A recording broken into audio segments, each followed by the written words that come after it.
Então, boa noite a todos, pessoal. Vamos para mais uma aula da UC de instalação, operação e manutenção de sistemas de refrigeração comercial. Na aula passada, pessoal, a gente veio começar a falar com vocês sobre a parte de dutos, né, para distribuição de ar, né? Então, em um sistema que é dutado, né, ou seja, um sistema de mau porte que precisa ser distribuição por dutos, geralmente esses dutos são em formato retangular, né? Então, é um duto retangular onde se faz a distribuição do ar, né? Bom, então, para a gente dimensionar essas redes, pessoal, primeiro a gente tem que ter o projeto, né? O projeto é justamente para saber a condição inicial, que é justamente o que? O fluxo de ar. Qual que é a, qual que é ali a metragem cúbica horária de ar que vai alimentar o sistema, né? Para manter a pressão e justamente o insuflamento correto. Né? Isso lidando com um sistema comercial, né? Uma refrigeração comercial. Então, eu preciso analisar as plantas da edificação, a definição do tipo das bocas de insuflamento e onde elas vão ser instaladas, né? Então, também o caminho, né? Porque o caminho vai determinar principalmente a perda de carga. Eu tendo a perda de carga, aí eu tenho que saber qual que é a potência, por exemplo, que eu vou utilizar nos ventiladores para insuflar com a com o fluxo correto, né? Com a vazão correta, para justamente manter a pressão, justamente vencer a chamada perda de carga. Porque a gente está lidando com ar que está sobre atrito. O ar é um fluido em atrito com uma tubulação, ela gera perda de pressão. Então, ela tem aquela chamada perda de carga distribuída, que é por trecho linear, e também pelas chamadas singularidades, né? Então, seria as curvas, válvulas, enfim, tudo aquilo que é da mecânica dos fluidos. Sabendo, né, os caminhos e tudo, eu vou saber agora, né, com essas definições, eu consigo distribuir, né, o volume de ar para cada saída. Eu consigo, de uma forma mais assertiva, saber qual que, por exemplo, a metragem cúbica horária de ar em cada boca de insuflamento. Bom, então pode ser feito de duas formas, né? Esse ar insuflado, né, dessa determinação, sob a forma de pleno, ou seja, utilizando um ambiente como o próprio recinto, então, por exemplo, um ambiente fechado, mas em formato retangular, ele mesmo já pode se servir como uma espécie de duto, ou utilizando os dutos de retorno, né? E em ambos os casos, a gente adiciona calor ao ar de retorno, né? Porque a gente sabe que tem que ter aquela renovação de ar. Então, de certa forma, tem um ar externo que está com temperatura maior e conteúdo de umidade também, que, de certa forma, é uma carga a mais a ser retirada do local. Então, para calcular esses dutos, eu preciso saber o quanto de ar, né? Então, qual que é a vazão que eu tenho que suflar no local. A quantidade que depende, nesse caso, da carga térmica. Essa tabelinha aqui, ela me mostra valores do coeficiente global de transmissão de calor, que é aquele U, né? Para alguns tipos de dutos tipicamente utilizados nas instalações em ambientes comerciais, com ou sem isolamento térmico, né? Então, a gente tem aí em BTU hora, isso aqui é na unidade inglesa, né? Que é o BTU hora por pé quadrado, por grau vezes grau Fahrenheit, e esse aqui é o quilocaloria por hora, metro quadrado vezes grau Celsius. Então, esse aqui é a unidade de sistema internacional, né? Então, para cada tipo de duto, ó, se é uma chapa metálica não isolada, com meia polegada, com uma polegada e meia, com 2 polegadas, né?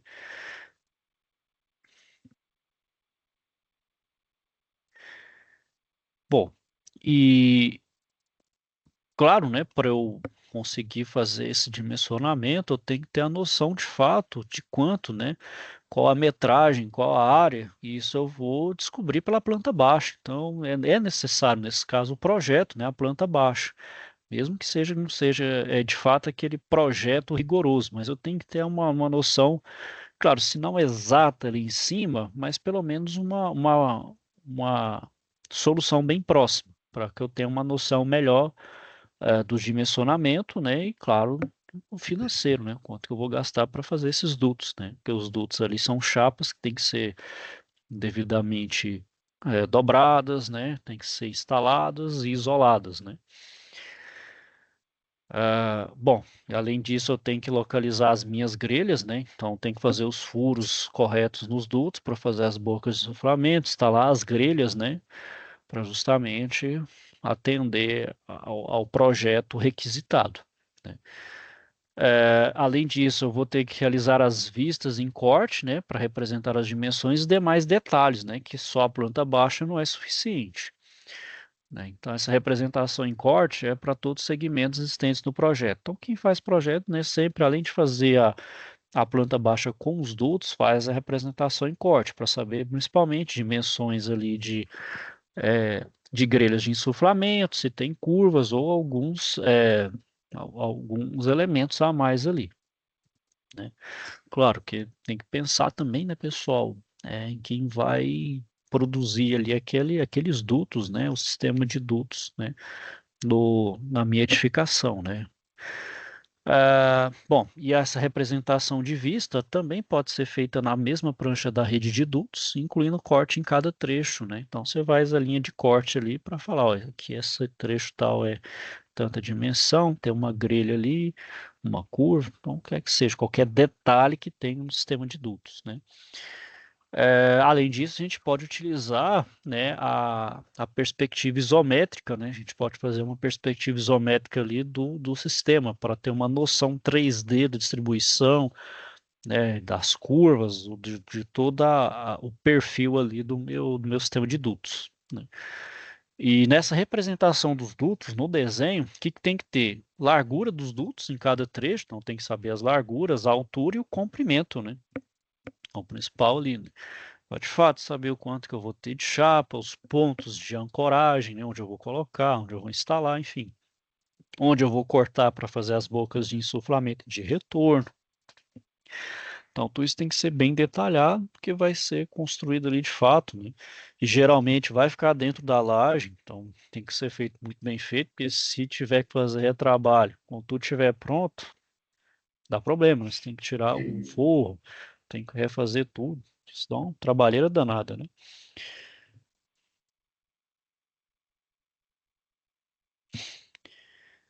Bom, e do meu sistema, né, pessoal, a gente também tem o considerado a eficiência, né, o tanto que ele consegue retirar de ar, gastando a menor energia possível, né? Então, os sistemas, principalmente o sistema comercial, é a premissa básica, né? Isso tanto faz se é a comercial ou industrial, né? Que é a questão do custo energético, né? Então, por quanto eu conseguir refrigerar ou climatizar gastando menos energia, né? Isso é bom, é o lucro ali que aumenta depois, né? Então, eu tenho que selecionar ou fazer, projetar de certa forma que eu tenha um ganho de eficiência energética, né? Bom, e com o objetivo de normalizar, né, os equipamentos por exemplo, os ar-condicionado de janelas, mini splits, eu tenho um selinho lá do Procel, né, que é o de eficiência energética. Quiser saber mais do Procel, pessoal, só clicar aí, ó. Então fala muito aí vendo questão aí de energia, eficiência energética.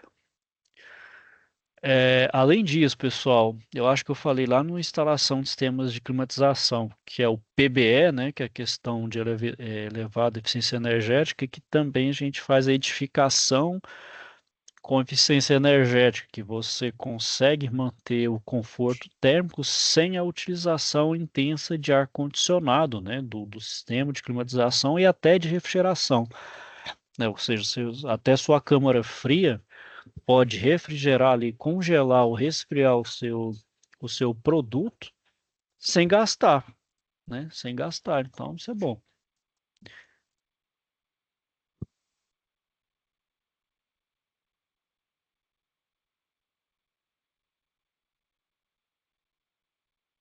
Bom, então aí eu já tinha até falado, né, que é a etiqueta lá, o PB Edifica, que no caso é a própria edificação que recebe a própria, é, recebe essa etiqueta de prédio que é eficiente energeticamente, pelos requisitos da qualidade de edificações comerciais, de serviços e públicas. Então, passa ali por uma série de requisitos que é estudado ali para poder receber a etiqueta, né? Então, por exemplo, para o RTQC, ó o exemplo aqui, ó, manual para aplicação, ó. Então, ele vai dar justamente ó, os objetivos do RTQC, ó. Então, tem toda, ó, então, qual que é o objetivo, os pré-requisitos, ó, ele tem 200 páginas, ó.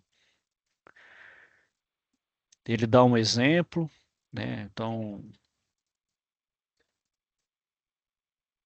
olha lá, o ambiente, o que que tem que fazer. Então, geralmente, pessoal, lá, questão de sombra, ó lá, os anteparos, tá vendo? Ó, quanto mais sombreado, melhor, ou seja, menos a gente evita principalmente um dos maiores vilões da questão da carga térmica, que é justamente infiltração, né, de sol. Então, a carga térmica oriunda do sol, né, solar, então de origem solar é um dos maiores problemas, né, um dos maiores, vamos dizer assim, gargalos que aumenta a carga térmica de forma sensível nas edificações. Então, quanto mais eu consigo bloquear, né, seja através de sombreamento, anteparos, toldos, né, além disso também a ventilação natural, e principalmente utilizar árvores, né, pessoal? A árvore também ajuda bastante, né? Até porque o principal alimento da árvore é o sol. Então, se a árvore consegue absorver a quantidade de sol necessária, você também está conseguindo uma boa eficiência energética, também nos carga É, oriunda do sol, né? Carga película solar, também, né? película também. Ah, Nos vidros. antigamente, antigamente, Sandro, os arquitetos tinham aquela até assim, esteticamente é bonito. Não vou falar que é feio, não, é bonito. Mas, do ponto de É vista sim, energético, aham. é muito ruim. Era o tal do espelho d'água. Tem arquiteto que. Eu agora não vejo tanto utilizar isso, mas os arquitetos, uns anos atrás, adoravam usar esse recurso. Aí construir aquele prédio bonito, envidraçado, né? Com vidro, e e o espelho d'água em volta do prédio. E o espelho d'água, de fato, ele vai atuar como espelho. Então, o raio solar bate ali, vai para dentro do edifício. Aí o problema, o que que é? Vira uma estufa. Se não tiver o devido bloqueio do sol ali, o prédio vira uma estufa. Horrível, né? A Então, pressão, a pressão interna do ambiente também sem vácuo, né? No caso, né? É maior do que a exterior, né? Ou não? é, é a chamada, você fala pressão positiva. No sistema de refrigeração é Isso. bom, né? Porque no sistema de refrigeração, você impede que o ar quente entre, né? Claro, se o ar frio, se você ficar abrindo a porta demais, pela questão da pressão, ele tende a ir para onde tem menos pressão, né? Só que você evita também o ar quente de entrar, né? De certa forma, você consegue um bloqueio do ar quente, né? Que é aquele que aumenta a carga térmica. Pressão positiva é utilizada. E também na questão de segurança, né? Então, por exemplo, incêndio, né? Em prédios, ó, por exemplo, a região da escada, ela tem que ter uma pressão, ela tem que ter aquela pressão menor, acho maior, né? Para justamente evitar com que a fumaça ela vá para a área de escada, né? Tipo a área de escape é, do, do prédio, né? Até ali para adequação do corpo de bombeiro, né? Bom, aí o RTQC, pessoal, tá aí, depois se vocês quiserem dar uma olhadinha aí. Isso pode ser aplicado, pessoal, tanto em prédio público, comercial, particular, até em casa também. Então, projetando uma casa. Então, por exemplo, você pode ter uma casa que você tem um ar-condicionado, mas que você utilizar ele o mínimo possível é positivo, né? Então, uma coisa a gente está até falando lá no workshop, né? Você não, o ar-condicionado é para usar, mas se sua residência consegue ter ali, manter o conforto térmico sem a necessidade do uso intenso do ar-condicionado, é bom, positivo. Você está gastando menos energia. Isso quer dizer que sua casa, de certa forma, está até bem projetada. Você não precisa, né, tendo que ficar o aparelho ligado ali, porque senão, né, desligou 5 minutos, você não aguenta, a sua casa é uma estufa, né? Então a questão principalmente de isolamento térmico, né, a infiltração do sol, telhado, né? Hoje a gente utiliza Hoje a gente tem aquelas telhas isotérmicas, né, que parece um wafer, né, que tem uma chapa, um isolante térmico, igual da câmara frigorífica, né, como se fosse ali um telhado mesmo com isolante térmico. E isso ajuda bastante, né, na eficiência. Bom, e aqui, pessoal, são os acessórios utilizados na refrigeração comercial. Então, deixa eu pegar aqui o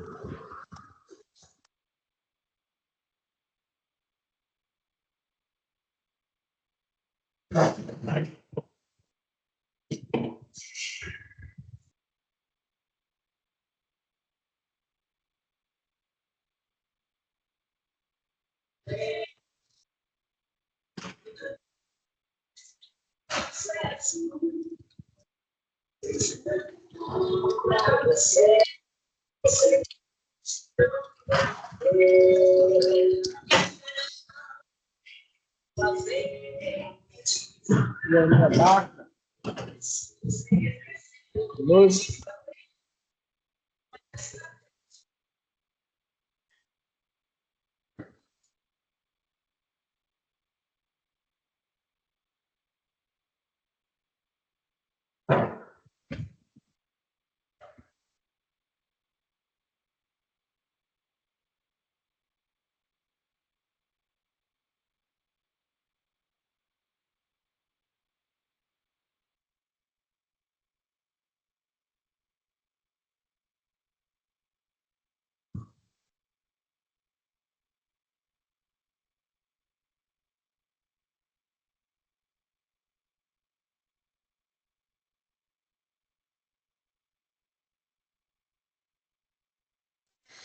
Bom, pessoal, então deixa eu mostrar aqui.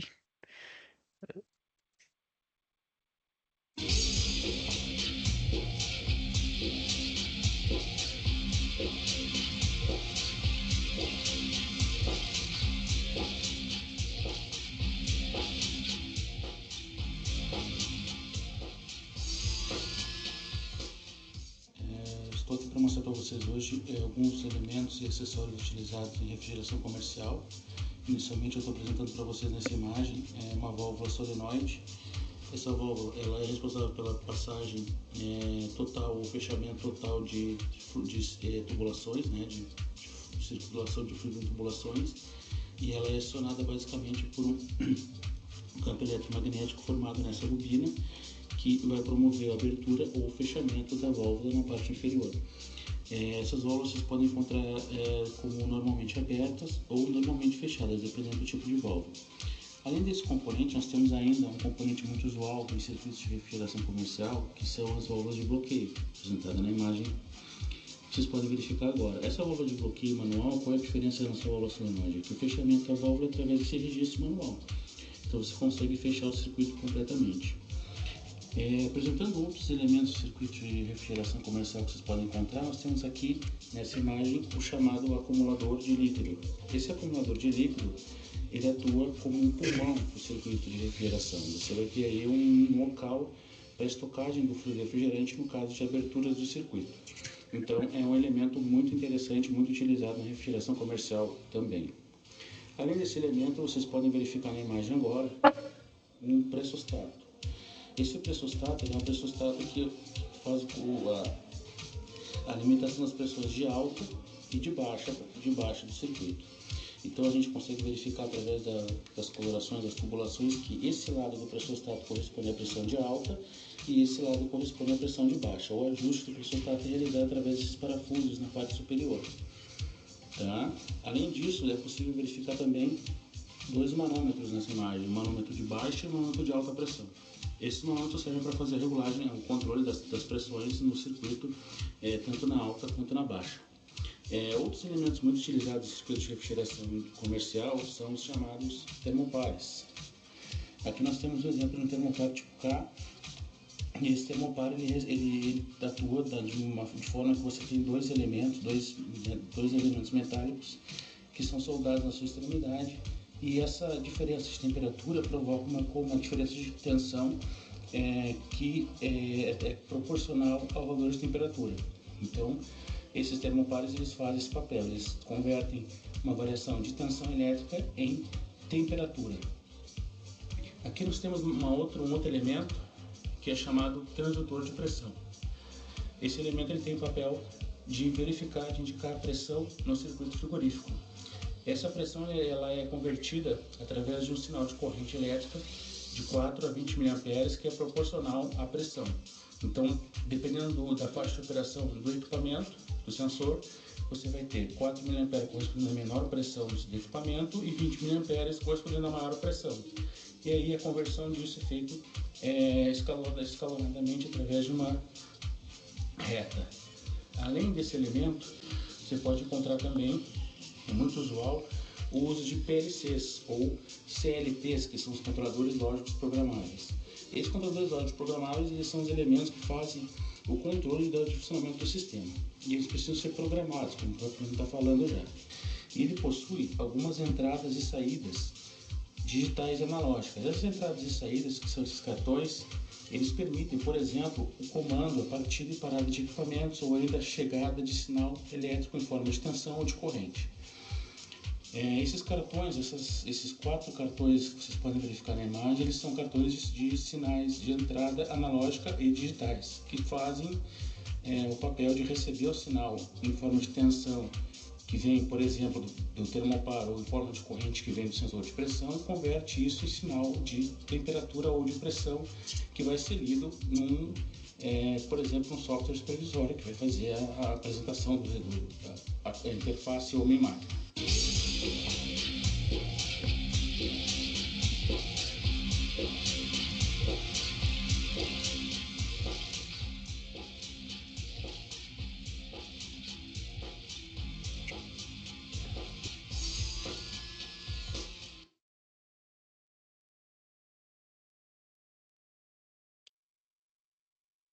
Bom, pessoal, então era isso aí que eu queria mostrar aí para vocês aí hoje. Já aula mais tranquilinha aí.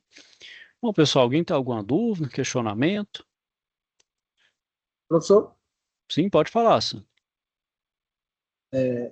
ficou faltando alguns componentes aí, né? A válvula de expansão, ficou faltando Não, mas a válvula de circuito expansão, bótico, né? Sandro, ela já é, como diz, ela já é o Um ciclo, componente né? básico do sistema, né? Esse é acessório, aqueles que vão além, mais para fazer mais para fazer controle ali, controle principalmente da eficiência do sistema, né? De funcionamento ali, né? Um filtro, válvula de retenção, válvula KVL, válvula KVP. São alguns, tem mais componentes, né? Essa aí é alguns só. Sem dúvida, sem dúvida. Como diz, esse ainda são os acessórios básicos. A gente, para ter o controle, né? Separador É de claro, óleo, né? justamente, tem válvulas ali de controle, né? É, vários componentes que ajudam principalmente para a melhoria da eficiência energética. Ali é só Preciosidade de alguns, não óleo. são todos, né? Claro, não, sem dúvida. Principalmente ali, você vê o CLP, então você usa o sinal, né, para poder melhorar a eficiência energética. É igual, né, pessoal? Eu sempre faço essa comparação aqui, que facilita para mim também, com relação ao automóvel, né? Então, hoje, por exemplo, os carros, né, tem o motor a combustão. O motor a combustão é antigo, né? É lá de 1800 e bolinha lá, né? Antigo. Mas a eficiência energética, né? A eficiência do motor hoje é muito maior do que lá antigamente. Isso porque vai empregando a tecnologia, né? Então, hoje o motor tem um sistema eletrônico, né? Tem injeção eletrônica, injeção direta, tem o turbo, né? A turbina tá também com formas de acionamento mais inteligentes, né? Tudo Ô, isso para professor, melhorar a eficiência energética, né? dependendo do sistema de refrigeração, não precisa nem ser um CLP assim, com tantas entradas e saídas analógicas. Aí Aí dá só para se fazer até com um tiver. cliquezinho, né? Um clique daquele da clique, dependendo do sistema, dá para o cara usar. Não, sem dúvidas. Agora ali, se for muitos sistemas, né? Se o sistema é maior, né? Vamos pôr ali uma câmara frigorífica com vários compartimentos, né? Para fazer o controle ali fica muito melhor, né? Se eu utilizar um CLP, né? Principalmente para monitorar ali as variáveis, né? Tá mais nesse sentido aí, né? Ajuda se o sistema for igualmente complexo. O sistema mais simples, não acho que não tem necessidade. Não sei que a pessoa faça questão mesmo, né, de fazer uma coisa mais requintada, né? Certinho, Sandro. Mais alguma pergunta aí, Sandro, pessoal? Tranquilo aí?